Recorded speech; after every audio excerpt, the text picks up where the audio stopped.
Today we celebrate Robert Nesta Bob Marley, born February 6th, 1945 in 9 Mile, Jamaica, a man whose voice became the global heartbeat of reggae music. Bob Marley took reggae from the streets of Jamaica to international stages, uniting crowds in every corner of the world with messages of one love, unity, resistance, and freedom.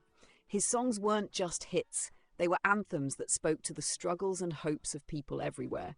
His influence is so profound that every February Jamaica observes Reggae Month, featuring tributes to its legends, especially Bob Marley and fellow icons like Dennis Brown. In recognition of his contribution to music and culture, Bob Marley was awarded Jamaica's Order of Merit shortly before his passing, one of the nation's highest honours for artists and citizens of achievement.